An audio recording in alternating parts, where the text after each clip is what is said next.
cockroaches. Motherfucker, free man. Bad guy. Play. You know. Come on. It's the cartel. Hey, Tony Martin. Tony Martin. Tony Martin. Tony Martin. Think about my ears. Tony Martin. Tony Martin. Tony Martin. I'm about to cut the Porsche. Hey, cut the music. Cut the goddamn music. We're not in the mood for all that Tony Montana bouncing up and down stuff today. We ain't got time for all that. Welcome to the NinerGang remix. KC's Corner NinerGang remix. It's your boy KC, as you know. And we gonna cut right to the chase because there's a lot of things to go over. There's a lot of things to talk about. And let's just bring it in. First of all, making another appearance here on the NinerGang remix. It's your boy, Brandon Bush. What's good? What's good, boy? I mean, you know, I got my health. You know what I'm saying? My family's got their health, so that's about it as far as the sports stuff. Ain't too much good going on in San Francisco right now with these Niners, man.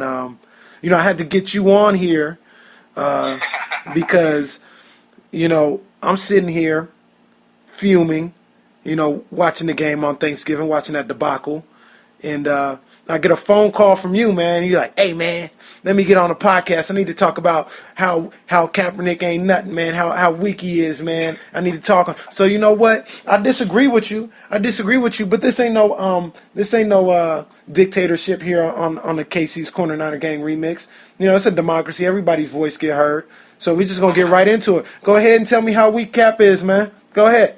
I mean, hey, look, man. I ain't going to just discredit the man totally. No, it sounds like that's what you're doing. You called me and you was discrediting what he's doing. That's what it sounds like. Tell me how weak Cap is, man. Listen, man. Cap is playing like a scared little girl right now, man. You feel me? He's running around like a chicken with his head cut off. You know, his eyes are wide open. Yeah, like he's scared sitting back there in that pocket. I need the Cap to get back to the original Cap, man. I need him to get back there. If there ain't no receivers open, run that mud. If the pocket collapses, and you ain't got nowhere to run, you ain't got nowhere to throw it out of bounds. Live another down. Don't force nothing. He forced 2 passes to Sherman, which I can't stand because he's not that good of a corner. I agree. And then he opened up the gates for him to go ahead and talk some more mess. Cap is playing scared, man. I hope he hears this because he needs to go ahead and get his head out of his butt. At Kaepernick 7, you need to At Kaepernick 7, you need to listen to this NinerGang remix because we're gonna be spitting this real, man. It's coming from a place of love, man, not no hate, man. We spitting the real. No, never no hate. Never no hate. Man. But look, I'm saying it's always, you know what I'm saying, you know, love, man. I'm a diehard Niners fan, man. But look, this is what it is, man. You know, you're 100% right. Like I said, I feel like that game was it was the worst game of Kaepernick's career. Obviously, it happened on that type of stage. You know, he's never. It happened on national TV, man. Well, I mean, like I said, he's never played that bad in his life. It was just the perfect storm of everything bad for all the people who hate Colin Kaepernick out there. But you know, I agree with the same thing. Obviously, he's not a great passer right now. He's not a great reader of defenses. But I don't think he's as bad as people make him out to be. I mean, I'll tell you this: a lot of people, you know, I'm on the Twitter and stuff like that. A lot of people, man. They didn't turn on this dude so quick, man. It's no reason. Like, this is the reason why athletes don't really fool with fans like that, man. Because, you know, they move like the wind. You know what I'm saying? They move like the wind. When stuff is bad, stuff is bad. And they want Alex Smith, and now Kaepernick can't read a defense, and he's trash, and he's ass. Like, everybody hold on, man. Like, just relax. Okay? Just relax. Colin Kaepernick, is he Tom Brady? Is he Peyton Manning? Of course not. Of course not. Is he still a top 10, top 12 quarterback in the league? Yes. Let's not forget that. I mean, there's probably 8 to 9 I could think of off the top of my head that you definitely would take over Colin Kaepernick, and all those guys are going to the Hall of Fame.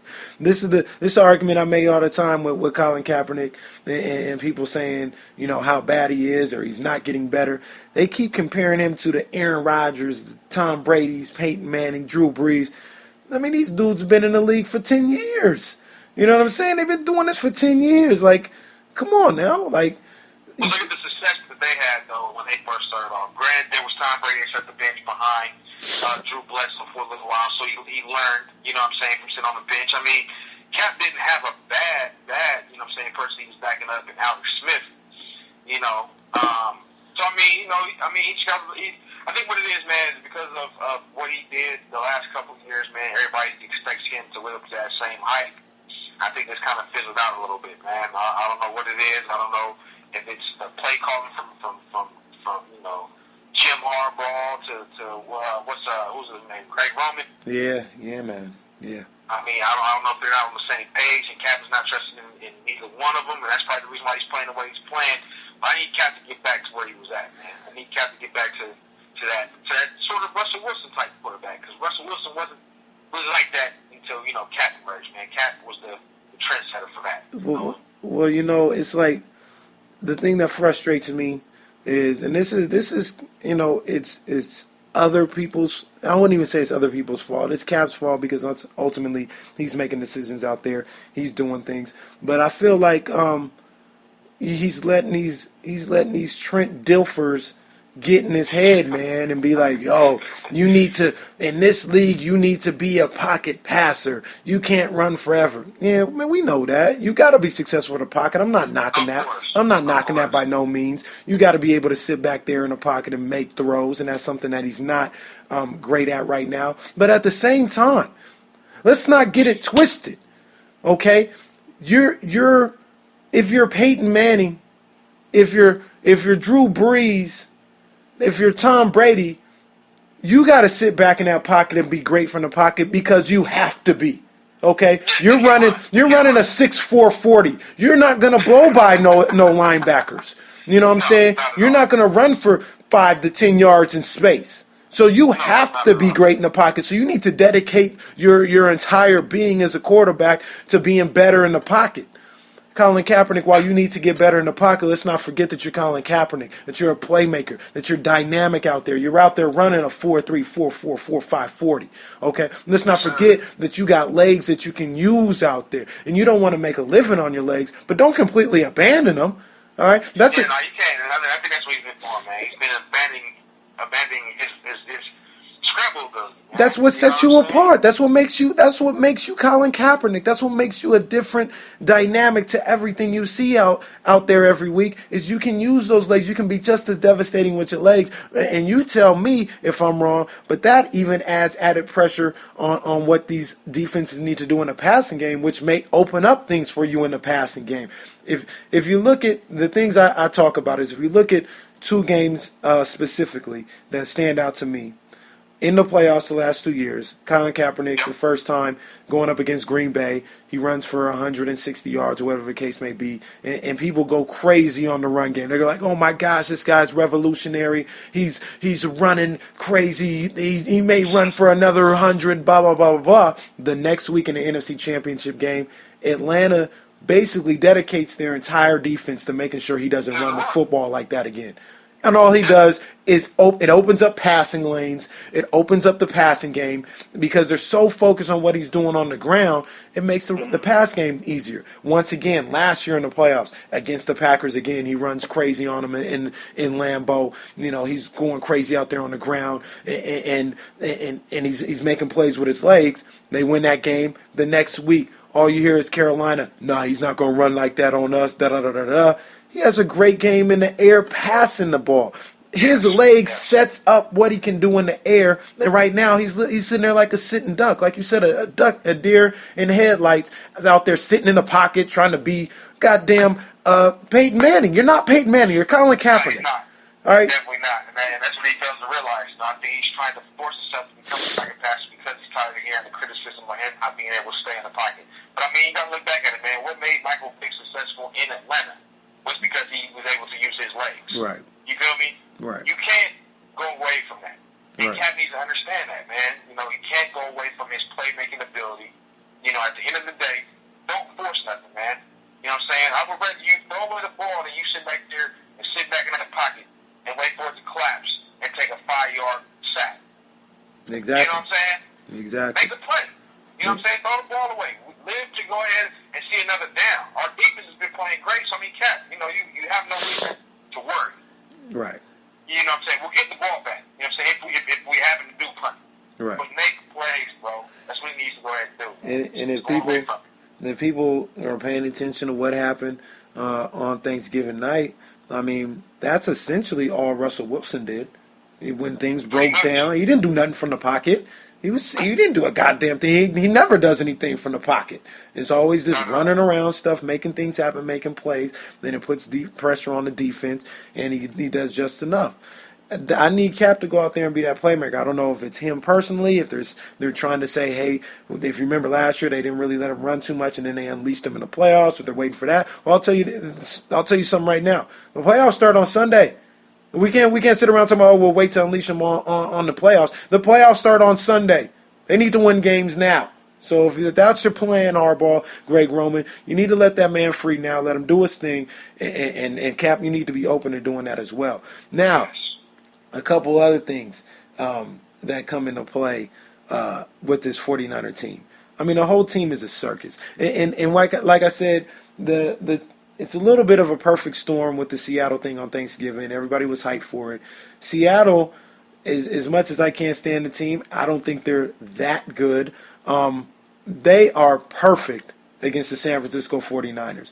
They exploit every weakness that we have, whether it's the wide receivers being possession receivers and no burners. We got no burners. The one burner we had was Vernon Davis. And number one, he never showed up against Cam Chancellor. And number two, he hasn't showed up all goddamn year. Yeah, all right? He hasn't played all year long either. So they exploit. I don't know what's going on here neither, man. They exploit every weakness we have. People talk about Colin Kaepernick. It's not like anybody else has a good game against Seattle. Frank Gore's out there looking like trash against Seattle. The offensive line is looking like trash against Seattle. Anquan Bolden was nowhere to be found against Seattle. Michael Crabtree's nowhere to be found against Seattle.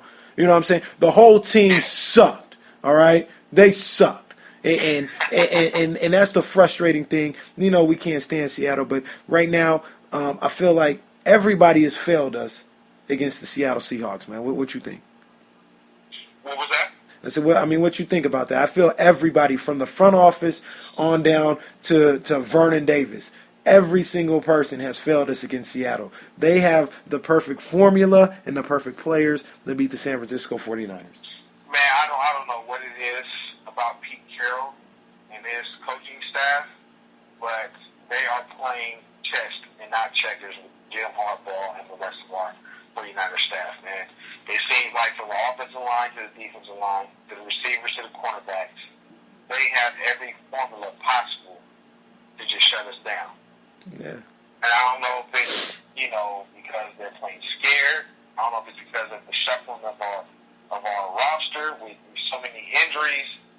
I'm discombobulated right now, man. I can't really put my mind on the reason why Seattle keeps beating us. It's like, are they our kryptonite now? I mean, it's crazy, man. It's wild, man. It's a frustrating thing because, we love, me. I'm a talk a little stuff. You know what I'm saying? I'm a trash talk a little bit. I did it leading up to the game, but at this point, there's nothing I can say. There's nothing reasonably and with a clear conscience that I could say to anybody from Seattle or a Seattle Seahawks supporter, because they've smacked them around. They smacked them around. What's the record against us so far, man? Within like the last 2 years, 3 years. What is Kaepernick's record? Well, yeah. Well, I mean. Well, the Niners' record, they in the last. Well, I mean, they're 2-4, I think, against them. Yeah, 2-4. Okay, they've lost all the games in Seattle, and they got us in San Francisco this time. So. When you get somebody like the Rams to come in Seattle, in Washington, and beat them in the 12th-man stadium.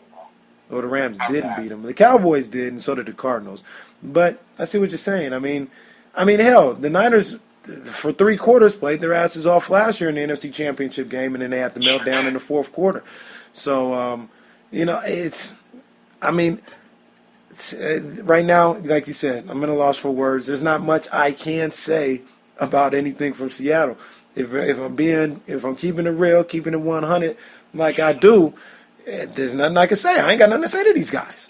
I ain't got nothing to say. I don't have a rebuttal for them either, man. The only thing I can do is just sit back and listen to them talk because they really kind of own us right now at this point, man. Yeah. And I don't know who needs to change it, or how it's going to change, or when it's going to change. But like you said, man, every game now, we fight for a playoff spot. If they want to change that formula and they want to get back to the NFC title game like they've been in these last 2 years in the Super Bowl, something needs to go ahead and change. They need to get back to what they were doing before. Well, I'll tell you one thing that I think needs to change, and I've had patience all year. You know, I've showed respect all year, and even in this situation, I'll continue to show respect. But I think something needs to change in the amount of snaps we see Vernon Davis. He is giving us. I think he's a huge part of it. He was the outside of Cap. He was the biggest playmaker they had on offense, and he is completely nowhere to be found. Like football right now, man. It'd be one thing. You don't want to catch. You don't want to get hit. He don't want to. He's not run blocking. He is a complete non-factor. And I say it like this: it's hard decisions. Well, there's two hard decisions that need to be made, and they need to be made. I think Vernon Davis needs to see less snaps. I'm not saying bench him completely, but he needs to see less snaps. Anybody that's on what he's given us or the lack thereof, Vernon Davis, Carrier, Asante Cleveland, just them being out there and working harder, having some kind of a do or die mentality will have to be better than what Vernon's given us. He's given us nothing. He's given us absolutely zero. He's given us absolute, and if anything, it could be a negative effect because we're sitting here playing 10 on 11. He's not blocking, he's not catching, he's not doing anything. So I think his snaps need to be reduced. And the other thing that needs to happen, once again, respect to this man. He's a Hall of Famer. We'll never forget what he does and what he has done in the past. But I need more snaps from Carlos Hyde, less snaps from Frank Gore. Frank is shot, man. He's done. He's done. Yeah, man, Frank is done. I got respect for Frank. But look, hey, look here. What's going on right now ain't working. It's just not working. Period. I mean, you got to blame it, man. You got to blame that on the play calling, man. I mean, you got to blame that on the play calling. On Jim Harbaugh. Look, if we go back to smash mouth football, to set up the play action, and to get Kaepernick to actually, you know what I'm saying, get back into the mold of scrambling, they need Frank to run that ball. Well, they need that offensive line to open the holes for him to run through. But look, this is the problem with smash mouth football. We don't have a smash mouth offensive line no more. This offensive line has been terrible. Let's just face facts. They've been terrible. I'm watching the game on Thursday, and like I said, as much as people want to talk about Colin Kaepernick, all that other stuff, they couldn't get the run game going to save their lives. Every run play, there was 2 or 3 Seahawk linemen in the backfield. There was no holes opened up. And no plays can be made in the run game. The offensive line has been terrible. So we can't talk about going to smash mouth football when we don't have a smash mouth offensive line. And Frank Gore, like I said, I respect him. I love him. He's going to the Hall of Fame. Hey, I need a little more. So what you telling me here right now? You know what I'm saying? On your podcast. Yes, sir. You know what I'm saying? On Casey's Corner. NinerGang remix. You telling me? You feel me? That the offense will run a lot more smoother if Vernon Davis took less snaps. We're not gonna go ahead and totally bench him. And if we put Frank Gore on the bench a little bit more, and pretty much ride this rookie and see what he does. Well, look, I don't know. I don't have a crystal ball. I don't know if it will run smoother or not, but I know the way it's running right now. I know how it's running right now, and this sure as hell ain't smooth. And the two places where you can make an adjustment, and I think is a problem, is Vernon Davis, number one. We need less snaps from him. At least Carrier is gonna go out there and go get a ball. Like if Cap throws it up somewhere, Carrier, we've seen him. Carrier's gonna go get it. Vance McDonald, I don't know how healthy he is right now, but he's a better run blocker right now. He's better in the run game. You know what I'm saying? Those 2 areas alone, we could get more production in the running back position. I mean, Carlos Hyde, like I said, Frank just doesn't have that step no more, man. He don't have that step. You know what I'm saying? Man, I'm gonna disagree with you to a certain degree, man. You know what I'm saying? in a certain aspect of it. You know, so I can agree with you on the what's called, man, on powder puff tight end. You know, my boy. Damn. You know, yeah, he's powder puff football right now, man. So he can go ahead and show me the playmaking ability that he had before he's going to be known as powder puff tight end to me. You know what I'm saying? Because he's been playing relatively soft. Now, I think it starts, man, between Jim Harbaugh and like I said before, man, Greg Roman. They have to get on the same page and put these players in positions to win. If the right hand don't know what the left hand is doing, one person want to call this play, the next person want to call that play. There's going to be some indecisiveness on Frank Gore's part to run. You know, Kaepernick on the play calling. You know. So it starts from the top, man. They got to figure it out from within. Who's going to be the play caller and who's going to take a back seat to him? Well, I mean, I think everybody agrees Greg Roman is a play caller, and I just think we need to simplify this thing. We need to get back. They should have been locking themselves in a room this past week and just looking at game film from the 2012 season and what they did to be special. And it was real simple. They had the read option going. They need to get back to that. And this is where I say you need more Carlos in there. Carlos is way familiar with running the read option, doing that at Ohio State. So get him and Cap running that read option a little more. Play action out of the read option, you know, to give a chance for Cap to see the field. You know what I'm saying? Simplify this thing for him. Simplify it. You know what I'm saying? And then we need our receivers to make plays and get open. Michael Crabtree, where have you been? You know what I'm saying? Where the hell have you been at? I mean, if he's trying to play for a contract now, man, he definitely don't get it from us or anybody else. Yeah, he could get. It looks like he could get it from us because he won't be getting no money from nobody. So we can give him anything at this point. You know what I'm saying? But I don't even know if we wanted to. But you know, the funny thing you said. The play calling needs to be simplified. Everybody on the offense needs to do better. The defense is straight, but everybody on the offense needs to do better. But it's like you said, defense is keeping us in the game. But look, it's not for defense, man. But look here, the Niners would probably be just as sorry as these Jets did. But look here, we'll never be that sorry. Let's not forget that. But let's look here at something you said. It all starts from the top. And you talk about the top, and you talk about Jim Harbaugh and Greg Roman. Well, I'm gonna go a step further. Jed York pissed me off. Hold on. Let me talk about Jed York real quick because he pissed me off to no end after that Thursday game with that weak ass, passive aggressive tweet he sent out talking about "Thank you, 49er faithful. This is unacceptable." I had so many Yeah, you need to get on the Twitter, man. You need to step your Twitter game up. But it's been setting the world ablaze, and there was nothing that pissed me off all year more than that tweet. Because Jed York, this goddamn franchise is a circus right now. It's a damn circus, and it all starts with you.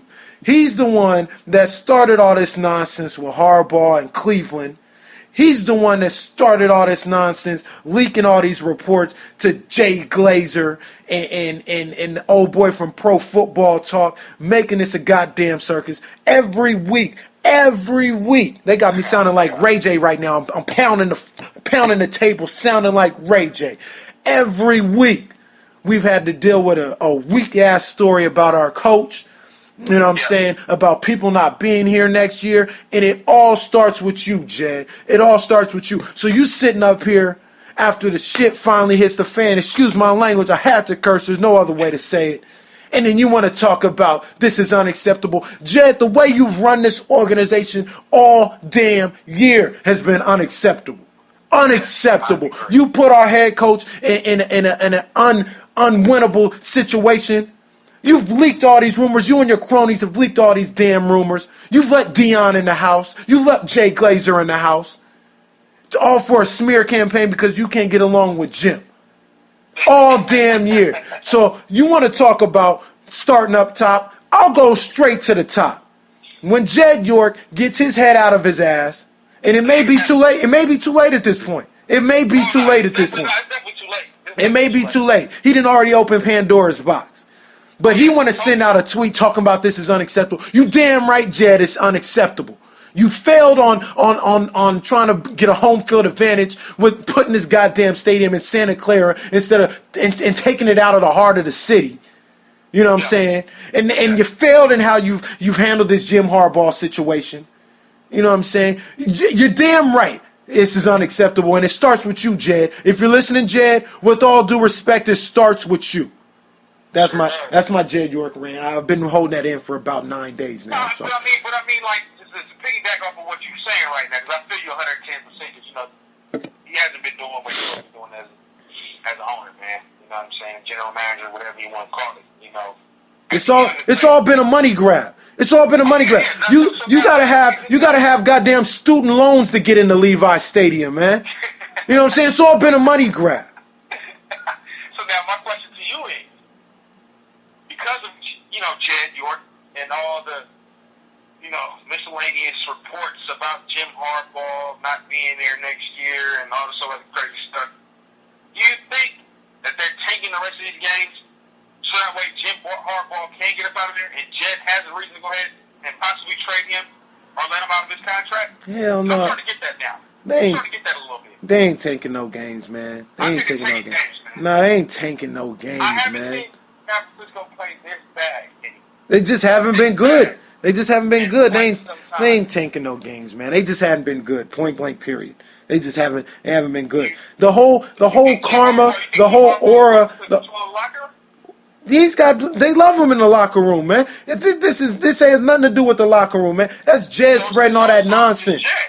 Jed has been spreading all this. Jed and his cronies have been spreading all this nonsense every week. The Dion stories, the Jay Glazer stories, the Lock and Ford, whoever that dude's name is, Jason Lock and Ford, whatever dude's name is.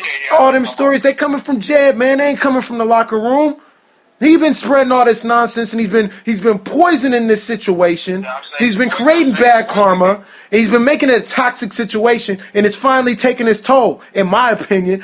Look right here. Hey, I'm a Kings fan. I'm a Sacramento Kings fan. I know everything about bad ownership. I know exactly what the Maloofs did. I see bad ownership, and I know bad ownership when I see it. All right. Jed York has tricked this whole thing off from June. With that Cleveland Browns story, he tricked off this season, and he's been fumbling it ever since. Oh yeah, of course. So what do you think needs to happen? At this point, they need to pull a major league and just be like, to hell with the owner. We're gonna win in spite of the owner right now. That's all. That's the only thing left. That's the only thing left in this season. That's the only thing left is they be like, to hell with this owner. We like our coach. Let's go out here and win for ourselves, number one. And then, number one, win in spite of all the nonsense. Real quick, because we got 30 seconds left. Like I said, when I get on here, we always have a good time. This week against the Raiders, normally I'm in the camp of, just win on the road, just get a win, whatever. I think they need to beat the hell out of the Raiders. They're going to have to send a message to themselves, to the ownership, to the league. They're going to have to beat the Raiders like the Rams beat the Raiders. If they got anything left in the tank, they need to beat the hell out of the Raiders. They need about 20 plus points. But hey, at this point, why would I expect that they would beat the Raiders like that? Let's just be real. Why would I expect they would beat the hell out of the Raiders? You know what I'm saying? Until they show me until they show me something different, why would I expect that they could beat the hell out of the Raiders? That's true. Raiders put 14 on us, it's gonna be a problem, bro. B, this is a very angry podcast, but it was therapeutic. I appreciate it. Very. You know what I'm saying? I appreciate you coming on here with me. Where we at? Where we watching the game on Sunday? Where you at, baby? Man, I got the phone call from the homie GB. Shout out to Glenn. You know what I'm saying? I know you probably gonna hear this podcast, homie. I got your text. We talking about possibly doing something at the crib. You know what I'm saying? On the big screen. Have a couple people come through. I mean, it's whatever, man. I'm down for whatever, man. I really want to go ahead and get out here with these Raiders fans. I gotta be in the streets, man. I think I gotta be in the streets. I gotta be in the streets, man. The streets is calling. I gotta be in the streets too. Gotta get out somewhere. We need to watch this game, man. We're gonna link up, man. Hey. Whatever, man. Hey. I'm down with it. All we got left is the root for the team. That's all we got left with, baby. Hey, you got 10 seconds. Super Bowl for the Bay Area. That's right, baby. Hey, B. Thanks for coming on, Playboy. Appreciate it, man. Oh, yeah, no problem. Appreciate you having me, man. Y'all be good. NinerGang. Peace. I know so soon. All I got is my balls and my worth.